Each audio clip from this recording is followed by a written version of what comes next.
Hello everyone, it's Emily here from Peachtree Crafts and welcome to today's episode of my reading series.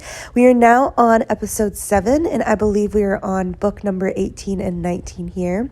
I'll double check that number and I'll tell you in the description box what the actual number is because I usually just guess. But if you're new here, my goal is to read 35 books this year. And I am doing my best to document each one of those, write little snippets and reviews of my ideas and what the books are about. So that way I always have something to look at for the year of 2023. In this spread, I am working on In the Dream House by Carmen Machado and then Genesis Begins Again by Alicia Williams. Both of these ones are actually library books. It's not very often that I read library books. I usually purchase books that I'm interested in reading just so that way I always have them. I can loan them out to friends or if I ever need to reference them again or want to reread them and then I have them. But every once in a while, I do enjoy a good library visit and I also use Libby a lot for audiobooks. So originally I borrowed both of these ones as audiobooks, and then I did end up going to my local library to check out In the Dream House so that I would have the paper version. I found that it was a little bit hard to follow along on the audio, but I will say that it was still really cool because it's actually read to you by the author herself. And Carmen Machado is a pretty popular author, I would say. She's written a lot of essays and poems, and she it's just kind of well known, I think, in the writing world, I would say. This one is a memoir, and it is about her abusive queer relationship with her ex-partner. So it was definitely an interesting read, something that, I'm not used to hearing about. I don't often read about domestic violence. It's a pretty dark topic, right? I try to concern myself with things that are a little bit more joyful, but of course the reality of it is that these things happen and it's important to become aware of them and make yourself known.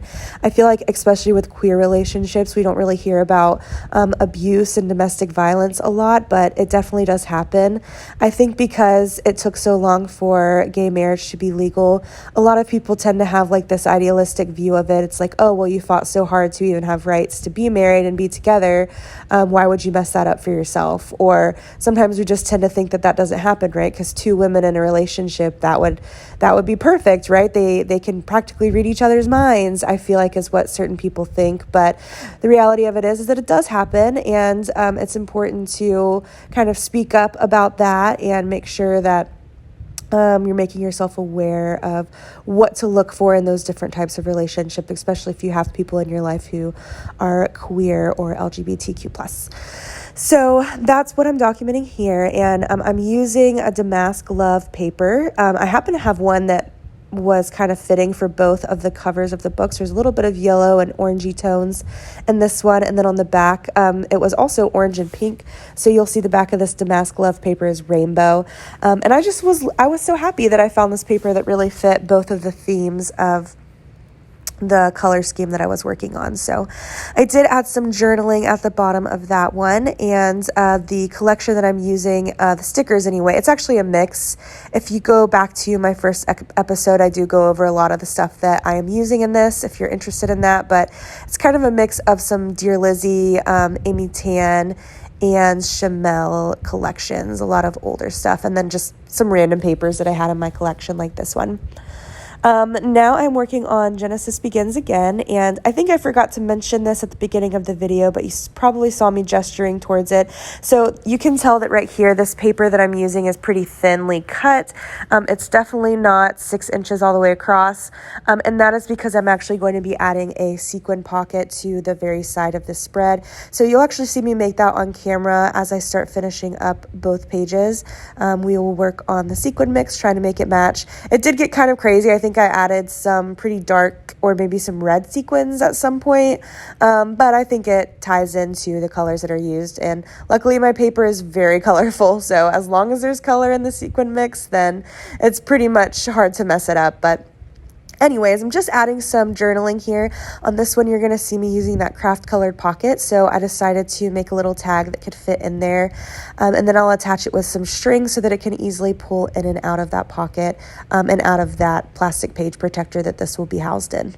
So this book, Genesis Begins Again, it's by Alicia Williams. This is actually a new young adult fiction book. I'm always on the hunt for good, diverse reads for my classroom library. And this one was really It was really good. I will say it's a pretty sad read.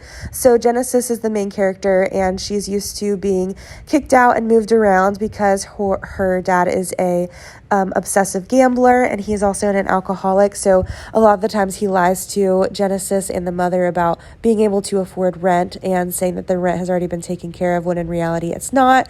They end up getting evicted and kicked out. Genesis moves from school to school and struggles to make friends until she moves to the suburbs, and it seems like everything is starting to work out, and she auditions for the talent show. So it's kind of the main thing in the book.